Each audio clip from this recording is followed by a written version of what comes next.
Hello and welcome back to my channel Legal Detail. I welcome you all. This is chapter 2 of General Defenses lecture 4. हमने lecture 3 के अंदर 4 defences पढ़े थे जो कि थे voluntary non fit injuria, plaintiff the wrongdoer, inevitable accident and act of God. इस video के अंदर lecture 4 के अंदर हम ये 4 डिफेंसेस कवर करेंगे जो कि है private defence, mistake, necessity and statutory authority. मैं एक बार फटाफट से रिकैप के लिए बता देती हूँ कि जनरल डिफेंसेस होते क्या है. जनरल डिफेंसेस बेसिकली वो डिफेंसेस हैं जो कि एक डिपेंडेंट किसी प्लेंटिफ के खिलाफ ले सकता है किसी सूट के अंदर. तो हमारा पहला डिफेंस था जो मैंने पिछली वीडियो में पढ़ाया था, वो था वॉलंटरी नॉन फिट इंजूरिया. इस डिफेंस को जो डिपेंडेंट है वो तब लेता है जब प्लेंटिफ ने खुद अपने आप वॉलंटरीली बोला हो कि हाँ मैं कोई एक रिस्क लेने के लिए रेडी हूँ. वॉलंटरी नॉन फिट इंजूरिया का जो लिटरल मीनिंग है वो भी यही होता है कि कोई एक इंसान वॉलंटरीली किसी भी टाइप की इंजरी को झेलने के लिए रेडी है. जो हमारा दूसरा जनरल डिफेंस था वो है प्लेंटिफ द रॉन्गडूअर. इसके अंदर जो डिपेंडेंट है वो ये डिफेंस लेता है कि जो प्लेंटिफ है उसने खुद से गलती की, उसकी खुद की ही गलती थी. जो हमारा तीसरा डिफेंस है वो है इनएविटेबल एक्सीडेंट का. इसके अंदर हमने ये पढ़ा था कि कोई भी ऐसा एक्सीडेंट जो कि फोर्स ही नहीं किया जा सकता था, जो कि अनअवॉइडेड था और रीजनेबल केयर के बावजूद भी उसे हम अवॉइड नहीं कर सकते थे, वो इनएविटेबल एक्सीडेंट कहलाया जाएगा. और जो फोर्थ एंड लास्ट डिफेंस हमने पिछले वीडियो में पढ़ा था वो था एक्ट ऑफ गॉड. इसके अंदर बेसिकली ये एक टाइप ऑफ इनएविटेबल एक्सीडेंट ही है, पर लेकिन इसके अंदर नेचुरल फोर्सेस की वजह से कोई इनएविटेबल एक्सीडेंट होता है तो उसे एक्ट ऑफ गॉड कह सकते हैं. तो ये 4 डिफेंसेस हमने पिछले वीडियो में पढ़े थे. अब इस वीडियो के अंदर हम स्टार्ट करेंगे प्राइवेट डिफेंस से. अब अगला जो हमारा डिफेंस है वो है प्राइवेट डिफेंस. इसके जो प्राइवेट डिफेंस हमको क्रिमिनल लॉ में भी मिला हुआ है कि अगर कोई इंसान कोई क्रिमिनल एक्टिविटी किसी के अगेंस्ट कर रहा है, पर्सन या बॉडी के अगेंस्ट, पर्सन या प्रॉपर्टी के अगेंस्ट, तो प्राइवेट डिफेंस एक्सरसाइज किया जा सकता है. वैसे ही लॉ ऑफ टॉर्ट के अंदर भी प्राइवेट डिफेंस है. The law permits use of reasonable force to protect one's person or property. Private defence के अंदर हम रीजनेबल फोर्स अप्लाई कर सकते हैं. क्या चीज प्रोटेक्ट करने के लिए? 2 चीज प्रोटेक्ट करने के लिए. एक तो पर्सन या प्रॉपर्टी, मतलब किसी की बॉडी, किसी को फिजिकली कोई हार्म हो रहा है या फिर उसकी प्रॉपर्टी को कोई हार्म हो रहा है. If the defendant uses the force which is necessary for self defense, he will not be liable. मतलब कि जो फोर्स है वो रीजनेबल होना जरूरी है. उसके बाद the use of force is justified only for the purpose of defence. कि मैं अपने आप से जाके सामने वाले बंदे को नहीं मार सकती. अगर सामने वाला बंदा मेरे खिलाफ कोई ऐसा केस, कोई ऐसी चीज, कोई ऐसा एक्ट कर रहा है जिसके लिए मुझे डिफेंस लेने की जरूरत है, अपने आप को बचाने की जरूरत है, मैं तभी अब फोर्स का इस्तेमाल कर सकती हूँ. There should be imminent threat to the personal safety और प्रॉपर्टी. ये मोस्ट इम्पॉर्टेंट एलिमेंट है प्राइवेट डिफेंस का कि मेरे को अगर कॉल करके कोई कहता है कि मैं तुझे 10 घंटे बाद मारूंगी, तो उस केस के अंदर मैं प्राइवेट डिफेंस एक्सरसाइज नहीं कर सकती कि मैं अपनी गन लेके चलूं और उसे मार दूं और बोल दूं कि भाई मैंने प्राइवेट डिफेंस एक्सरसाइज किया है. नहीं, प्राइवेट डिफेंस केवल तभी एक्सरसाइज होता है जब इमिनेंट थ्रेट हो. Imminent threat in the sense कि सामने वाला बंदा बिल्कुल मेरे सामने गन लेके खड़ा ही है कि मैं तुझे अभी मार दूंगी. वो वाली चीज, इमिनेंट थ्रेट होना बहुत ज्यादा जरूरी है प्राइवेट डिफेंस के अंदर. The force employed must not be out of proportion to the apparent urgency of the occasion. कि जो फोर्स लगाया गया है वो आउट ऑफ प्रोपोर्शन नहीं होना चाहिए. वही वाली चीज़ है जो मैंने यहाँ बोली कि रीजनेबल फोर्स होना जरूरी है.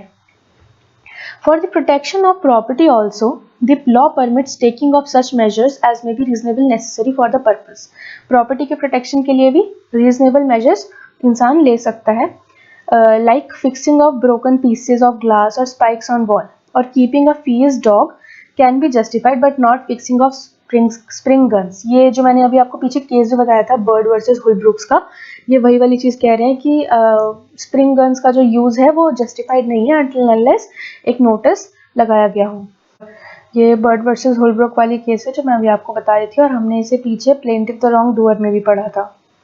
अभी अगला जो हमारा डिफेंस है वो है mistake. Mistake, whether of fact or of law, is generally no defense to an act of tort. ये एक्शन जहाँ पे टॉर्ट का एक्शन हो वहाँ पे मिस्टेक यूजुअली एप्लीकेबल नहीं होती है. When a person willfully interferes with the right of another, मतलब अगर कोई इंसान जानबूझ के किसी दूसरे इंसान के राइट में इंटरफेयर कर रहा है तो ये कोई भी डिफेंस नहीं है टॉर्ट के अंदर कि आपके पास आप किसी मिस्टेकन बिलीव में थे। पर इस रूल के कुछ एक्सेप्शंस हैं, जैसे कि इसमें एग्जांपल दे रखा है मैंने। कुछ ऑफेंसेस ऐसे, कुछ टॉट्स ऐसे होते हैं जिनके अंदर स्पेसिफिक इंटेंशन बहुत ज़्यादा इंपॉर्टेंट होती है, जैसे कि मैलिशियस प्रोसिक्यूशन हो गया। तो उन टाइप के केसेस में अगर कोई इंसान अपने ऑनेस्ट मिस्टेकन बिलीफ प्रूव कर दे तो वो वाली चीज़ें उस टाइप के टॉट्स में मिस्टेक अप्लाई हो जाती है। तो हमारा अगला जो डिफेंस है वो है नेसेसिटी। इसका नाम से ही पता लग रहा है कि जो चीज़ ज़रूरी हो या जो चीज़ करनी पड़े किसी रीज़न की वजह से। तो मैंने यहाँ क्या लिखा हुआ है कि an act causing damage if done under necessity to prevent a greater evil. मतलब कि किसी ग्रेटर ईविल या ग्रेटर डैमेज को प्रिवेंट करने के लिए अगर कोई एक्ट किया गया है तो वो नेसेसिटी के डिफेंस में आ सकता है। ये वाला डिफेंस क्रिमिनल लॉ में भी दिया हुआ है कि अगर इसका एग्जाम्पल मैं बता देती हूँ जो कि क्रिमिनल लॉ में भी दिया हुआ है, बहुत फेमस एग्जाम्पल है और ये केस लॉ भी है एक, कि एक कैप्टन थे एक शिप के, वो शिप सेल कर रही थी। तो उनको एक तरफ एक ऐसा शिप दिखा जो कि जिसके ऊपर ऑलमोस्ट हंड्रेड्स ऑफ पीपल थे, और एक छोटा सा बोट था जिसके ऊपर 2 लोग थे। तो जो वो शिप था वो कुछ ऐसे सिचुएशन में था कि ईदर वे वो किसी एक को हर्ट ज़रूर करता। तो इस सिचुएशन में जो कैप्टन था उसने उस बोट को चुना जिसपे केवल 2 लोग थे। तो यहाँ पे कैप्टन के ऊपर नेसेसिटी का जो डिफेंस था वो लगा था। तो यही नेसेसिटी कहलाता है कि किसी ग्रेटर इवल को, कि आप rather than hundreds of people को मारो, आपने 2 लोगों को मारने का चुना। मतलब इसके अंदर ये चीज़ भी इम्पोर्टेंट है कि जो गलती है कहीं से कहीं तक भी डिफेंडेंट की नहीं होनी चाहिए, बस डायरेक्टली नेसेसिटी होनी चाहिए कि आप, इसके अलावा हमारे पे कोई ऑप्शन ही नहीं है। अगली चीज़ मैंने लिखी हुई है necessity should be distinguished from private defence. अब आप कहोगे कि भाई मेरे को सामने से वो गन से मार रहा था तो मैंने अब उसको भी मार दिया, तो ये भी नेसेसिटी के अंदर आएगा? नहीं, वो प्राइवेट डिफेंस के अंदर आता है। इसमें डिफरेंस क्या है कि in necessity there is an infliction of harm on an innocent person. जैसे कि मैंने अभी एग्जांपल दिया कि उस बोट के अंदर जो 2 लोग थे उनकी कोई गलती नहीं थी, वो इनोसेंट थे। वेयर एज इन जो प्राइवेट डिफेंस है उसके अंदर जो प्लेंटिफ है वो खुद से गलती करता है कोई ना कोई। तो थर्ड पॉइंट में यहाँ पे लिखा हुआ है कि necessity is also different from inevitable accident. Inevitable accident से भी नेसेसिटी डिफरेंट है। क्यों? क्योंकि नेसेसिटी के अंदर जो हार्म है वो इंटेंडेड होता है। जो मैंने एग्जांपल दिया नेसेसिटी का, उसमें जो कैप्टन था शिप का, उसका इंटेंशन था कि वो उन 2 लोगों को, मतलब इंटेंशन इन द सेंस यहाँ पे वो नहीं कह रही कि मैलाफाइड इंटेंशन नहीं था, उसका गुड फेथ में इंटेंशन था कि वो 100 लोगों को बचाने की बजाय 2 लोगों को मार दे। तो वो जो नेसेसिटी के अंदर हार्म इन्फ्लिक्ट होता है वो इंटेंडेड होता है, वेयर एज इनएविटेबल एक्सीडेंट के अंदर जो हार्म होता है उसको अवॉइड किया ही नहीं जा सकता है, चाहे कितनी भी कोशिश कर ली जाए।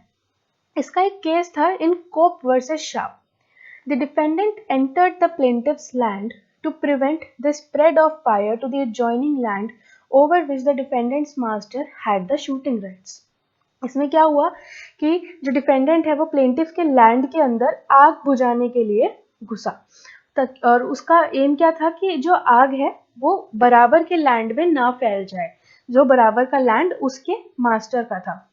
तो इस केस में since the defendant's act was considered to be reasonably necessary to save the game for real and imminent danger, it was held that the defendant was not liable for trespass. कि defendant का जो trespass किया उसने, मतलब जो entry ली उसने plaintiff के land में, उसको नेसेसिटी समझा गया और ये बोला गया कि वो ट्रेसपास नहीं था, वो नेसेसिटी के अंदर आएगा। हाउएवर इसके अंदर एक बहुत इंपॉर्टेंट पॉइंट ये है कि the interference is not reasonably necessary, the defendant will be liable.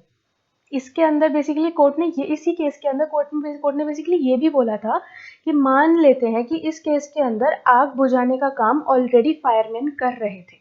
उस केस में अगर डिफेंडेंट फायरमैन के काम के बीच में जाके कि मैं भी आग बुझाऊंगा करने की कोशिश करता है तो वो ट्रेसपास कहलाएगा।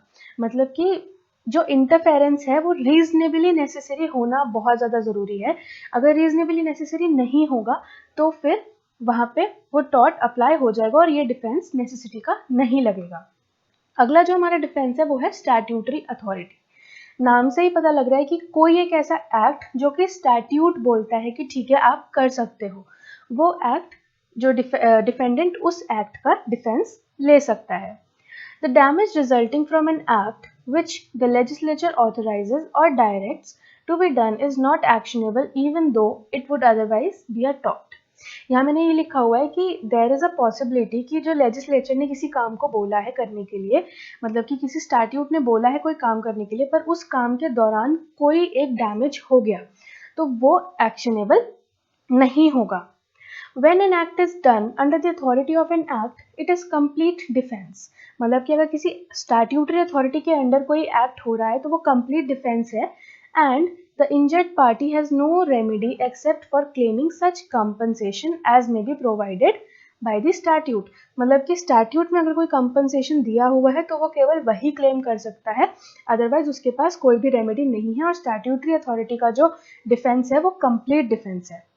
Immunity under statutory authority is not only for that harm which is obvious, but also for that harm which is incidental to the exercise of such authority.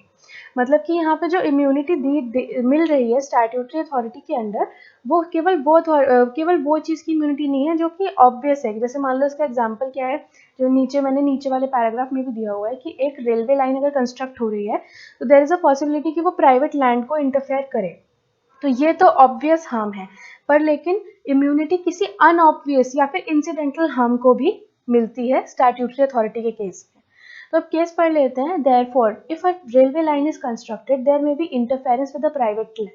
When the trains are run, there may also be some incidental harm due to noise, vibration, smoke and emission of sparks, etc. ये इस case के अंदर बोला गया था कि interference जो है वो डायरेक्ट भी हो सकती है और इंसिडेंटल या फिर इनडायरेक्ट भी हो सकती है. It is necessary that the act authorized by the legislature must be done carefully, and therefore an action does not lie for doing that which the legislature has authorized if it be done negligently. मतलब कि यहाँ पे ये कहना चाहती हूँ मैं कि अगर एक एक्ट जो कि स्टैट्यूट ने परमिट किया है, अगर वो एक्ट सारी ड्यू केयर्स को लेकर किया जा रहा है तो उसमें कोई डिफेंस नहीं लग सकता, उसमें ये डिफेंस कंप्लीटली माना जाएगा. पर लेकिन अगर उसके अंदर कोई नेग्लिजेंस करी जाए, मतलब उस एक्ट में, उस स्टैट्यूटरी एक्ट के अंदर कोई नेग्लिजेंस कर दे लोग, तो उस केस में ये डिफेंस एप्लीकेबल नहीं होगा. ये जो मैंने इस केस के अंदर एक्सप्लेन भी कर रखा है, Smith versus London and south western railway company. इसके अंदर बेसिकली जो सर्वेंट्स थे एक रेलवे कंपनी के, उन्होंने नेग्लिजेंटली घास और सारी चीज़ें रेलवे लाइन के पास रख दी. अब क्या हुआ कि जब रेलवे लाइन से स्पार्क्स उठे तो वो उससे वो घास वगैरह को आग लग गई, और हवा की वजह से जो आग थी वो प्लेंटिफ के कॉटेज में चली गई. उनका एक कॉटेज या फार्म टाइप का कुछ होगा उसमें चली गई, और जिस वजह से बहुत नुकसान हुआ.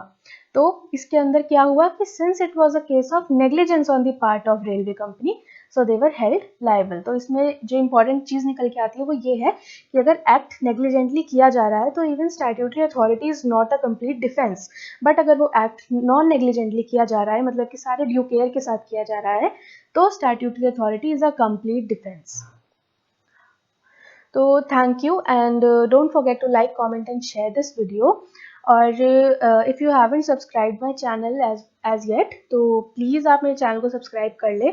ऑल्सो अगर आप कुछ हैंड रिटन नोट्स चाहते हो तो आप मेरे इंस्टाग्राम हैंडल को फॉलो कर सकते हो, जो कि है लीगल रीगल 101. ऑल्सो आप मेरे व्हाट्सएप ग्रुप को भी ज्वाइन कर सकते हो, जिसका जो लिंक है वो मैं डिस्क्रिप्शन में दे दूँगी. तो थैंक यू, बाय बाय.